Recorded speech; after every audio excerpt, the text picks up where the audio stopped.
কপাল পুড়ে গেছে নোয়াখালীর, মানে চায়নার দুঃখ হচ্ছে উইগর আর বাংলাদেশের দুঃখ হচ্ছে নোয়াখালী। এবার চলতি বিপিএল এর নোয়াখালী রয়্যালস বাদ, শুধু নোয়াখালী না, খুলনা তারপরে চিটাগং তারাও বাদ। তো এখন কুমিল্লার অনেকে বলতেছে যে আপনার এই যে 2 কোটি টাকার জন্য নাকি নোয়াখালী দল পায় নাই। তো নোয়াখালীকে দল নিতে চাওয়া, যে নোয়াখালী রয়্যাল যে বাংলা মার্ক এগিয়ে এসেছিল, বাংলা মার্কের কথা হচ্ছে যে টাকার জন্য না, শুধু বিসিবির সীমাবদ্ধতা কি তারা এবার 5 থেকে 6টার বেশি দল নিবে না, এর ভিতরে বিপিএল আয়োজন করে ফেলবে। তো আসলে টাকার কোনো এখানে প্রশ্ন, একটা জিনিস কি আপনি বাজারে গেছেন একটা জিনিস কিনতে, আপনি টাকা ছাড়া কি বাজারে যাবেন? তো বাংলা মার্ক নোয়াখালী দল দিবে, সে কি টাকা ছাড়া দল দিতে যাবে? দুনিয়াটা কি এত সহজ? আর বিসিবির কথায় যদি আসেন, বিসিবি এখন বাংলাদেশ ক্রিকেট টিম খেলতে ভালো পারে না, কিন্তু ভালো গান গাইতে পারে, যে এভাবে বুকে হাত দিয়ে জাতীয় সঙ্গীত গান গাইতে পারে, কারণ আমার সভাপতি তো ওইরকম। তো আপনি দেখেন, এখন বাংলাদেশের সামনে নির্বাচন হচ্ছে, ফেব্রুয়ারিতে নির্বাচন, এখন কে ভোটার হইবে কে হইতে পারবে না এই সিদ্ধান্ত কি নির্বাচন কমিশনার নিবে, নাকি আপনার এই ডক্টর মোহাম্মদ ইউনূস নিবে? কে নিবে? নির্বাচন কমিশনার নিবে।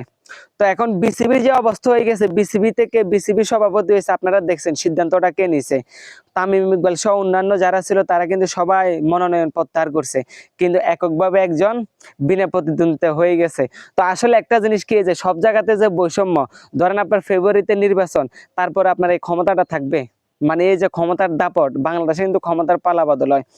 তো আসলে সত্যি বলতে অনেকে আমার মেনশন দিয়ে ভিডিও বানাচ্ছেন যে নোয়াখালী দল পায়।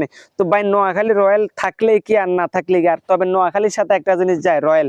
আপনি দেখেন আইপিএল এর দল হচ্ছে রয়্যাল চ্যালেঞ্জার বেঙ্গালুর, এরপরে রাজস্থান রয়্যাল, মানে দুইটা নাম কিন্তু খুব সুন্দর। আর বাংলাদেশে হচ্ছে আপনার কি নোয়াখালী রয়্যাল, মানে রয়্যাল নামটা শুধু নোয়াখালীর সাথে যায়, আর কিছু যায় না, মানে একটা রাজকীয় ভাইব আসে।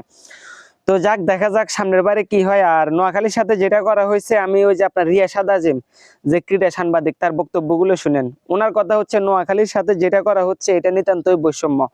আসলে আমার কাছে মনে হয় যে নোয়াখালী বিভাগ চাইতেছে, এই কারণে নোয়াখালী আর দলও পাচ্ছে না। দেখা যাক, এখন বাকিটা আপনারা জানেন, আপনারাও কমেন্ট করে জানাতে পারবেন।